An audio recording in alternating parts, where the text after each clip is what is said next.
Em nome do Pai, do Filho e do Espírito Santo. Amém. Amém. Rogai por nós, Santa Mãe de Deus, Para que sejamos dignos das palavras. promessas de Cristo.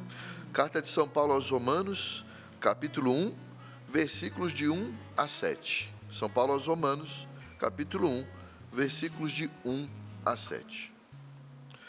Paulo, servo do Cristo Jesus, chamado para ser apóstolo, separado para o Evangelho de Deus, Evangelho que Deus prometeu por meio de seus profetas nas Sagradas Escrituras, a respeito de seu Filho. Este, segundo a carne, era descendente de Davi, mas segundo o Espírito de Santidade, foi declarado Filho de Deus com poder, desde a ressurreição dos mortos. Jesus Cristo, nosso Senhor. Por ele recebemos a graça da vocação para o apostolado, a fim de trazermos a obediência da fé, para a glória do seu nome, todas as nações, entre as quais também vós, chamados a pertencer a Jesus Cristo. A vós todos que estáis em Roma, amados de Deus e santos por vocação, graça e paz da parte de Deus nosso Pai e de nosso Senhor Jesus Cristo. Essa é a abertura da carta, de São Paulo aos Romanos. Como eu disse no início do programa, a Igreja do Brasil nos orienta, nos indica, aqui no mês de setembro, que é o mês da Bíblia, cada ano ela sugere um livro bíblico para nós nos aprofundarmos. Nesse ano de 2025, a proposta somos nós nos voltarmos um pouco mais para a Sagrada Escritura e, de modo especial, através da carta de São Paulo aos Romanos. Então, como hoje é o primeiro dia do mês de setembro, o primeiro dia do mês da Bíblia, e nós somos convidados a estudar essa carta, eu quis trazer para vocês essa meditação a partir dos primeiros versículos da carta, para que a gente medite hoje essa abertura e para que você continue fazendo isso durante o mês de setembro. Quero te ajudar hoje, quero te dar um empurrãozinho, tá? Quero te dar um empurrãozinho para nós juntos, fazemos o estudo durante esse mês de setembro. Vamos começar aqui no Sorrindo para a Vida e vamos continuar isso aí, esse estudo, durante este mês, meditando, rezando com a palavra de Deus, de modo especial, na carta de São Paulo aos Romanos. Prometo que se eu voltar aqui esse mês ainda, eu vou continuar a carta aos Romanos, tá? Combinado? Vamos lá. Primeira coisa que a gente precisa entender, então, quando nós pegamos uma abertura de uma carta dessas.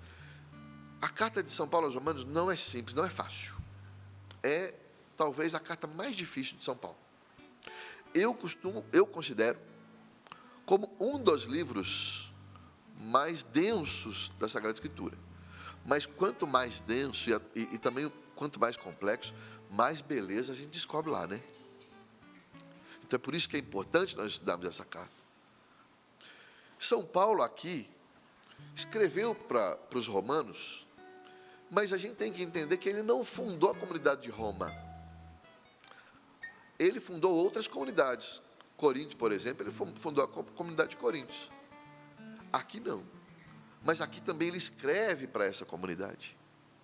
E ele escreve para uma comunidade que estava na capital do mundo dessa época. Nessa época de Paulo, quem comandava o mundo era o Império Romano. O Império Romano, gente, foi um império sem precedentes, era um negócio gigante. Roma dominava militarmente, pela força,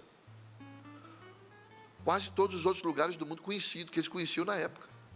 Eles iam irradiando Roma pelo mundo que eles alcançavam. E o Império Romano se tornou um negócio gigante. E Roma, como capital desse império, se tornou uma cidade também muito grande, com muita gente lá. Você já ouviu uma expressão assim, que a gente usa, quando a gente vai tentar resolver um problema, e se eu for pelo caminho A ou pelo caminho B, eu vou conseguir resolver do mesmo jeito? Aí a turma fala assim, todos os caminhos levam a Roma. Você já ouviu isso? Vem dessa época aqui. Porque uma das maneiras que os romanos, o Império Romano fazia, para dominar os outros povos, eram criando superestradas, as estradas romanas, os caminhos romanos. Então eles tentavam ligar, através dessas estradas que eles construíam, Roma até os povos que eles dominavam. Mas a estrada que vai, também volta, né? Como diz o poeta. Ou seja, se ao mesmo tempo os exércitos romanos iam construindo essas estradas, abrindo essas estradas e dominando os povos que eles iam encontrando, ao mesmo tempo, muita gente aproveitava dessas estradas e saíam dos seus lugares de origem e vinham para Roma.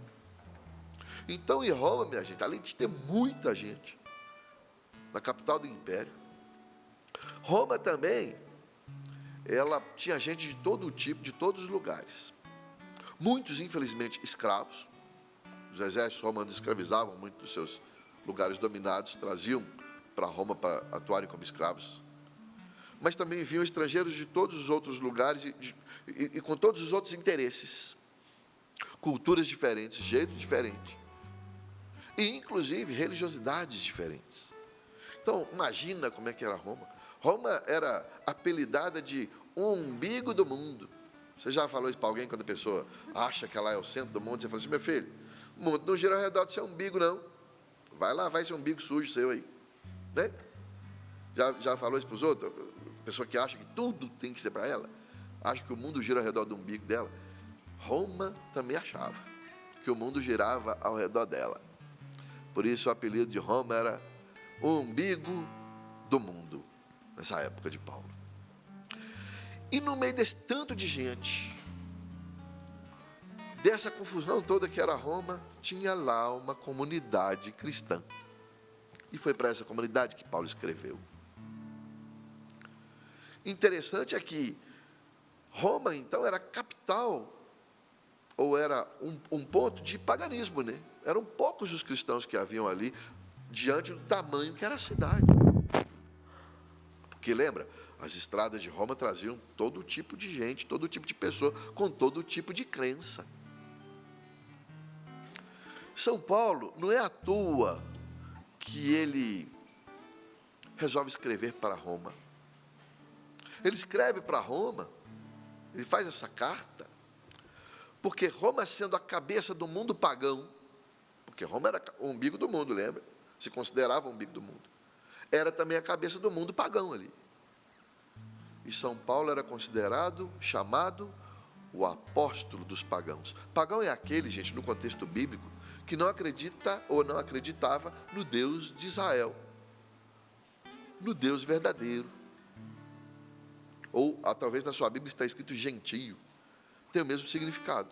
Aqueles que não acreditavam no Deus verdadeiro, no Deus de Israel, no Deus que formou o seu povo a partir de Abraão, em Jesus Cristo. Esses eram considerados pagãos aqui nesse contexto. E sendo lá a capital do paganismo nesse contexto, Paulo falou assim: eu vou escrever para lá porque um dia eu vou lá. Ele fala isso logo depois na carta: eu estou escrevendo porque eu quero ir visitar vocês. Ô, gente, Paulo é muito doido, né? Ele poderia escolher um lugar muito mais fácil para evangelizar. Porque olha a dificuldade, é uma cidade gigante, capital do império. Se ele começasse a falar muito de Deus lá, eles podiam resolver matar ele, inclusive, prender ele, matá-lo.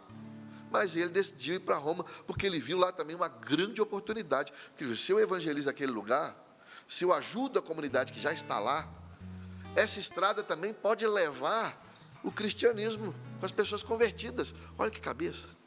De lá ele tinha um plano, inclusive, de ir para a Espanha. É a cabeça de Paulo. Muita dificuldade, mas ele via ali também muita oportunidade para evangelizar, muita vantagem. Isso é muito bonito. Ele via ali a possibilidade de grandes resultados na evangelização. É uma coragem extraordinária. No lugar onde se tem maior dificuldade de evangelizar, a gente encontra também as maiores oportunidades para que a evangelização aconteça. E aí não me resta outra pergunta: qual é a sua Roma? Qual é a sua Roma? Em que lugar você mais vê dificuldade para evangelizar, mas que, se a evangelização acontecer, você vai ver aí grandes feitos, você vai encontrar aí grandes resultados? Me fala. Porque nós somos chamados a evangelizar. Você não quer ver as pessoas que você ama convertidas, caminhando com Cristo? Então você precisa descobrir qual é a sua Roma. Qual é o lugar que você precisa evangelizar? O lugar que você não quer, talvez, porque é o mais difícil. É o que mais você vai sofrer evangelizando. Correr mais risco, inclusive. Mas que se a evangelização der certo, ela vai dar. Você vai encontrar grandes resultados. Minha gente, Roma, hoje, é a capital do cristianismo, porque lá está o Vaticano. E começou tudo lá, ó, com essa pequena comunidade, com o trabalho também do apóstolo Paulo. E a partir de Roma, a igreja fala ao mundo, através do nosso querido Papa Leão. Nós também precisamos descobrir qual é a nossa Roma. Onde eu preciso evangelizar, e que é o lugar mais difícil para eu evangelizar, mas que eu sei que se eu evangelizar ali, se Deus pôr a mão ali, eu vou encontrar grandes resultados. Eu não sei o seu caso. Pode ser que seja a sua família. Gente, tem gente que é ridicularizado na família, porque quando fala de Deus. E dói, né? Quando a gente é ridicularizado na própria família, dói. Porque são as pessoas que a gente mais ama, mais importa, que estão ali com a gente o tempo todo. Talvez a sua família seja a sua Roma. É o lugar que você precisa, que você tem mais dificuldade de evangelizar, mas é o lugar que você vai encontrar maiores resultados quando a família se converter. Por isso, primeiro, se for a sua família, se for sua Roma, assuma e não desista dela.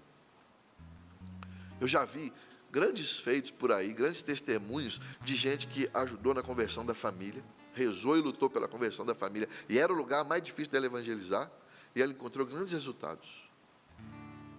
E situações muito interessantes assim. A gente tem que ser inteligente para evangelizar também, né? Como Paulo era. Ele traçava a estratégia dele de evangelizar, para que Cristo chegasse no coração da pessoa. Eu me lembro de uma vez que eu fui numa festa de aniversário de um grupo de jovens que eu participava. Na família, a menina que era convertida, a menina que era do grupo de jovens, e ela chamou a gente para o aniversário dela. Depois eu fui saber a história. O pai não era convertido, o pai não tinha muita relação próxima com a filha, assim, não tinha muita intimidade com a filha, era distante. A filha, a maneira que ela achou de atrair o pai para a igreja foi convidando os amigos dela, do grupo de jovens, para dentro da casa dela, no aniversário dela. Até aí tudo bem, fomos para o aniversário, lá nos divertimos, né, convivemos, cantamos parabéns. Depois que cantou parabéns, o pai dela pediu a palavra. Ela achou estranho, porque o pai dela era um cara mais distante. E ele falou assim, e ele se emocionou, começou a chorar. E falou assim: hoje eu sei quem são os amigos da minha filha. Minha filha falou que queria fazer um aniversário dela aqui em casa. Eu preparei umas coisinhas simples aqui para vocês, o que eu tenho condição de preparar. Mas eu não sabia nem quem viria, porque eu não sabia até então quem eram os amigos da minha filha, que eu sou um pai distante, ausente. E agora estão aí, vocês aqui em casa, e eu estou reparando. Ninguém aqui bebe, ninguém aqui fuma, ninguém fala palavrão, ninguém fala besteira. Os assuntos são maravilhosos. Eu vejo que vocês são amigos de verdade. E se emocionou. E falou assim: que maravilha são os amigos da minha filha. De onde vocês vêm? E ela falou: do grupo de jovens. E esse homem foi para a igreja. E quando o homem, quando o homem, o pai de família, vai para a igreja, provavelmente ele vai arrastar a família inteira. E assim aconteceu. Arrastou a família inteira. Eu já vi também um grupo de jovens, um grupo de oração, que quando eles foram olhar, os jovens que tinham nesse grupo de oração, eram tudo convertidos, bonitinho, rezavam, caminhavam com Deus, mas os pais não eram, a maioria dos pais daqueles jovens não eram de igreja. E eles eram ridicularizados em casa por ser de igreja. O que eles fizeram? Prepararam um retiro para os pais deles. Esperto, né? E aí convidaram os pais, a maioria dos pais foi, e a maioria dos pais que estavam naquele retiro tiveram um encontro pessoal com Jesus Cristo. Está vendo? A Roma dessas pessoas era a família. E elas foram lutando. E conseguiram grandes resultados, porque a família inteira foi se convertendo. Olha que bonito. Qual é a sua Roma? Onde é o lugar mais difícil de você evangelizar e que você sabe que você vai encontrar grandes resultados, se a evangelização acontecer? Talvez seja no seu trabalho. Talvez o ambiente do seu trabalho seja difícil, inclusive. É claro, em todos os casos você não pode ser chato, tá? É regra de ouro para quem vai evangelizar. Porque o chato ninguém aguenta. Inclusive, se você ficar falando de Deus na cabeça da pessoa o tempo inteiro, ela vai cansar de você. Você tem que ser igual Paulo. Saber o que você está fazendo. Com estratégia, com reta intenção, com amor, com cuidado. Né? No trabalho, a melhor maneira que você tem de evangelizar, eu não tenho dúvida disso. A melhor maneira que você tem de evangelizar no seu trabalho, primeiro, é não sendo chato, e é sendo bom no que você faz, sendo honesto, sendo justo, e fazendo bem o que você tem que fazer todo dia. Sabe por quê? Porque as pessoas percebem. E todo mundo passa sofrimento na vida, todos nós passamos momentos de dificuldade na vida. E aí o seu colega de trabalho, quando estiver passando um momento de dificuldade na vida, ele não vai pedir ajuda, não vai pedir conselho, não vai pedir oração para aquele colega da bagunça. Ele não vai. Ele vai pedir para você. Talvez ele nem converse com você no dia a dia, porque ele sabe que você não gosta de bagunça. Mas na hora do aperto, ele vai até você. É ou não é? Você vai atrás de gente bagunçada na hora de pedir conselho? Não vai. Você vai atrás de gente bagunçada na hora de pedir oração? Não vai. Então, seja essa pessoa honesta, correta, justa, que trabalha bem, para ser luz nesse lugar. E você ajuda na conversão das pessoas. Você leva Cristo até as pessoas. É a sua Roma. Às vezes a gente pede oportunidade. O meu irmão mais velho, ele é diácono da igreja hoje. E a conversão dele começou no trabalho, ele me falou. Uma amiga dele simplesmente chamou ele para ir num grupo de oração. E ele, que viveu uma fase muito afastado e longe da igreja, aceitou o convite. Um convite para ir no grupo de oração, ponto. Ali começou a mudança de vida. Hoje ele é diácono da igreja. Era a Roma daquela mulher, com certeza, o trabalho. Com certeza. Qual é a sua Roma? Olha, por incrível que pareça, talvez a sua Roma seja a sua paróquia, a sua comunidade de fé. Talvez lá seja o lugar que você precisa mais evangelizar. Talvez o movimento que você participa, pastoral que você está nela, está uma bagunça. Talvez o pároco te chamou para ajudar em determinada atividade lá, que você que tem a vocação para aquilo, e você está dizendo não. Por medo, por receio, não quer dor de cabeça. Ali talvez seja a sua Roma. Qual é a sua Roma? Qual é o lugar mais desafiador para você evangelizar, mas que você sabe que se a evangelização acontecer, você vai encontrar grandes resultados? Nós temos que pensar igual Paulo, minha gente. Pensar grande.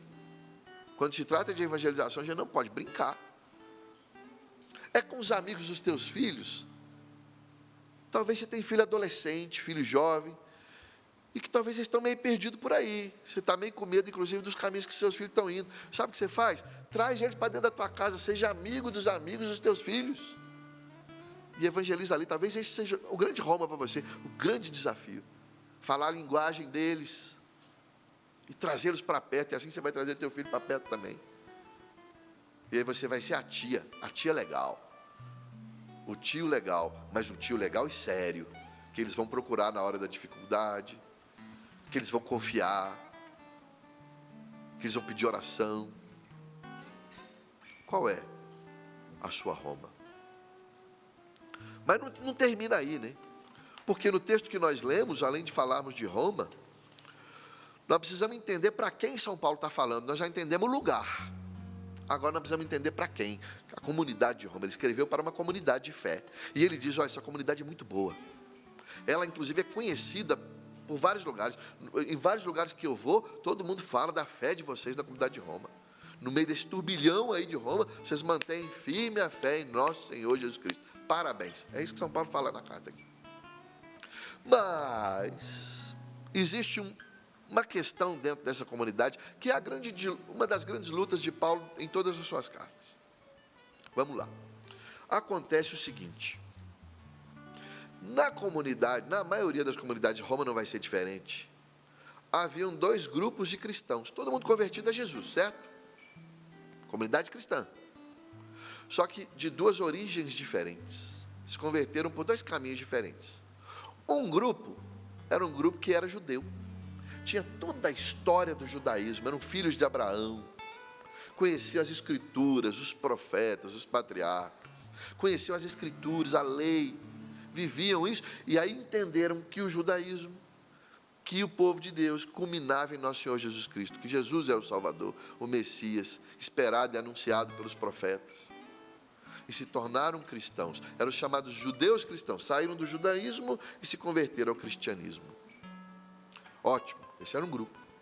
A outra origem era o paganismo. Pessoas que eram pagãs, nunca ouviram falar em história da salvação, nunca ouviram falar nos patriarcas, nunca ouviram falar nos profetas, não sabiam nada das escrituras, mas um dia alguém falou para eles: Jesus é o Salvador da sua vida, Jesus te ama. Ele é o Salvador. Tenha fé em Jesus. E eles, pela fé, se tornaram cristãos. Então haviam esses dois grupos. O problema é que, muitas vezes, esses dois grupos, cada um ia para um lado. Você já ouviu falar uma expressão chamada de polarização? Hoje em dia no Brasil essa palavrinha é moda. Veja, os dois grupos querem a mesma coisa, acreditam no mesmo Jesus, mas às vezes se separavam, porque vinham de origens diferentes e entendiam às vezes um pouco, alguns elementos da fé de maneira diferente. E essa era a luta de Paulo, dizer para todo mundo: todos nós somos uma mesma comunidade, um mesmo corpo, e todos nós, pela fé em Jesus Cristo, seremos salvos. Mas havia polarização. Lá dentro tinha um grupinho que veio do judaísmo que falava assim: olha, eu sou melhor que você, porque eu tenho uma história com o povo de Deus, eu sou membro do povo de Deus, minha família tem uma história, eu sou da descendência de Abraão, está no meu sangue, está na minha carne. Então eu sou melhor que você, eu sou um cristão de primeira categoria, você é de segunda.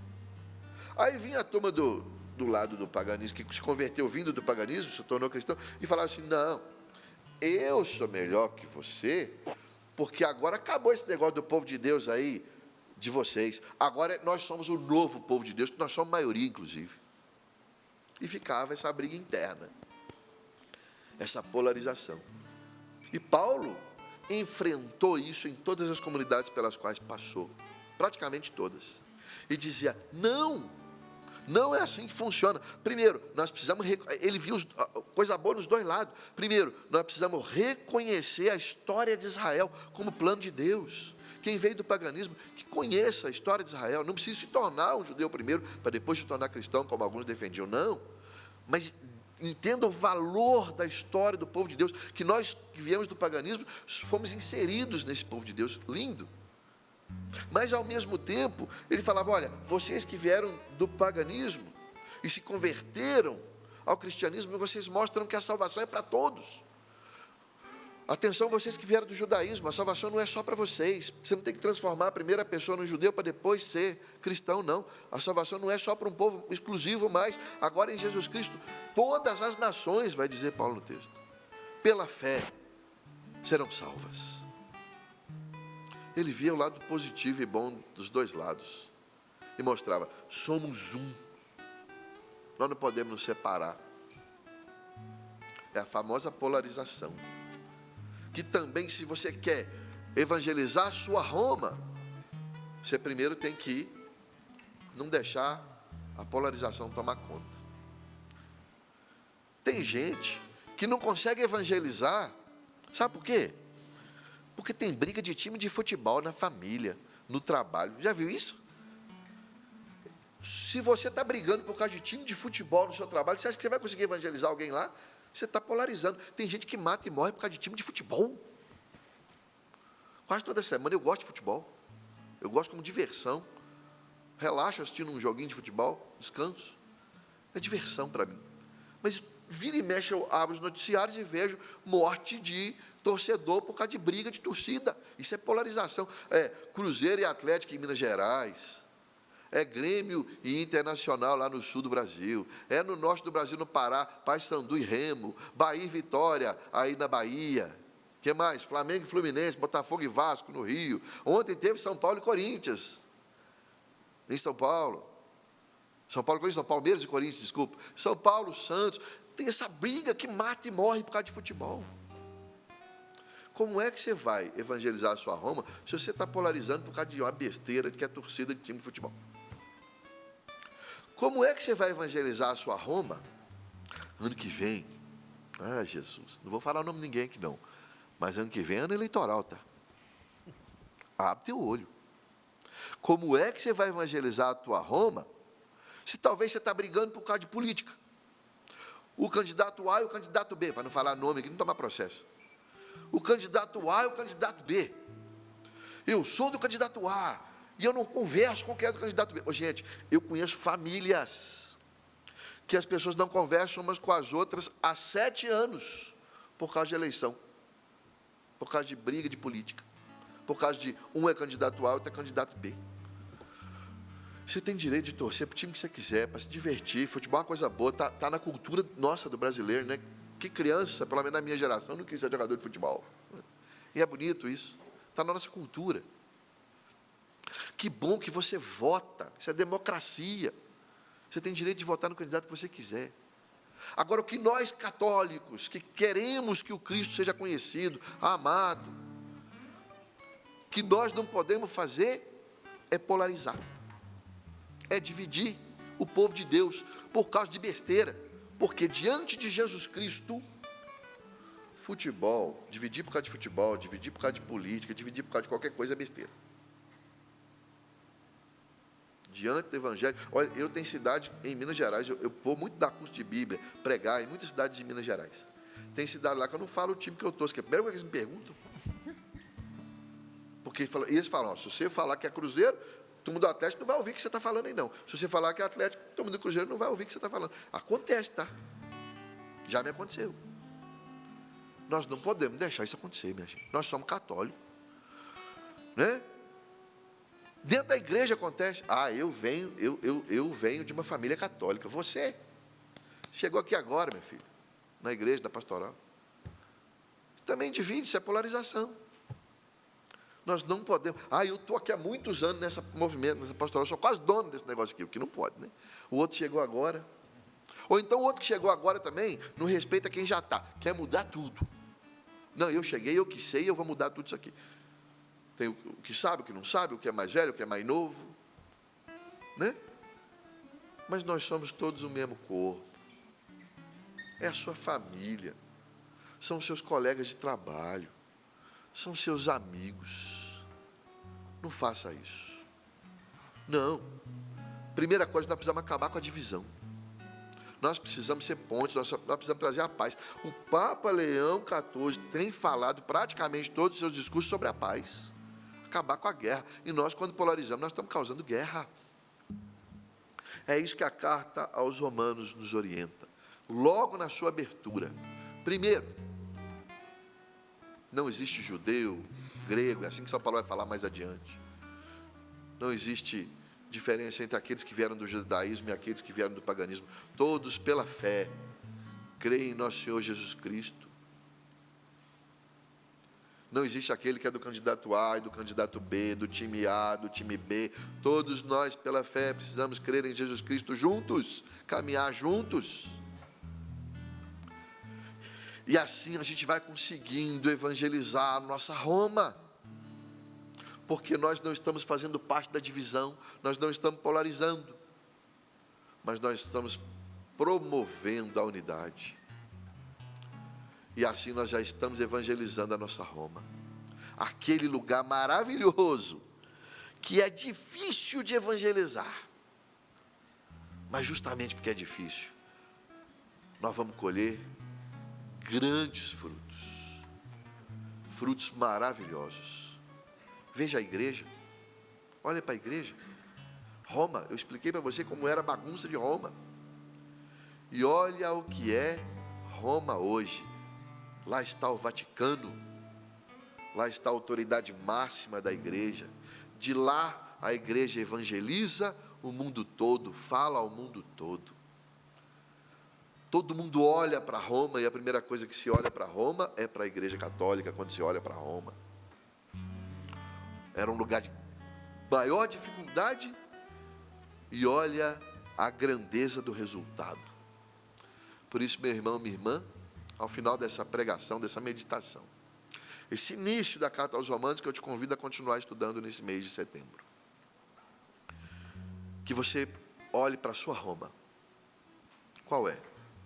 Qual é o lugar de maior dificuldade de evangelizar, mas que você vai alcançar grandes resultados? E olhe para você mesmo. O que você está fazendo na sua Roma? Você está dividindo ou está unindo?